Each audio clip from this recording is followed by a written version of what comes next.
Bonjour, vous êtes déjà allé au Louvre, justement, vous, Paul, Angie? Oui. Non, pas moi. Non, pas toi. Eh bien, pour autant, quelle est la célèbre dame, bien connue, peut-être la plus connue au monde qu'on sait être au Louvre? Ne me répondez pas, la dame pipi.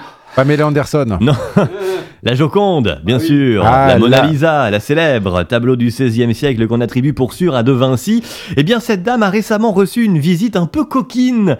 Un homme, un Espagnol, qui s'est mis nu devant elle en plein milieu du Louvre. D'où l'expression "t'as vu le Louvre", hein? Ah non, c'est le loup. Ah, c'est le loup, pardon. Ben, on va le voir, bouge pas, il était à Bunny il y a pas longtemps.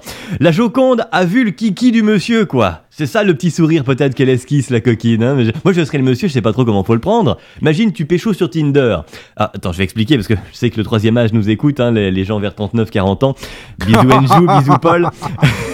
Alors je vais traduire. Tinder, c'est une application sur le téléphone, hein, pour se réchauffer l'hiver. Disons que ça permet de trouver rapidement un chauffagiste en mesure de réviser ta chaudière ou ta cheminée, ça dépend comment tu te chauffes. Bref, bonjour madame, je vous mets la bûche dans le foyer, tout ça. Bref, tu pécho sur Tinder, tu te retrouves dans la chambre avec une femme nue devant elle. Imagine qu'à ce moment précis, elle sourit légèrement. C'est ambigu, voire malaisant. Est-ce un intéressant discret ou un lol réprimé? On sait pas bien.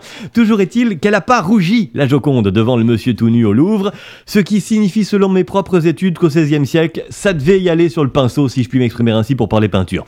Beaucoup moins prude et beaucoup moins coinsos au XVIe qu'en 2018. Hein. Ah bah si, avant une femme nue et grosse sur un tableau, il n'y avait pas de malaise, c'était de l'art. 2018, c'est l'instrumentalisation du corps de la femme sexiste et grossophobe. L'origine du monde. Un autre tableau plus récent, 19e siècle. Pour ceux qui connaissent pas le tableau, comment vous dire, l'origine du monde, c'est une crèche à Noël. Tu vois une crèche à Noël? Oui. Eh bien, on n'a pas mis le petit Jésus dans la crèche, mais les portes de l'étable sont grandes ouvertes. Voilà, en gros, c'est une ode à l'érotisme, au don de la vie. Hein. Je me mets à faire des phrases à la Lucchini, tiens. En 2018, le même tableau, je suis sûr, c'est restreindre la femme à son rôle d'appareil génital. Pourtant, c'est le même tableau. Tout ça pour dire qu'on est en 2018 et qu'un homme tout nu au Louvre, ça finit par se faire arrêter.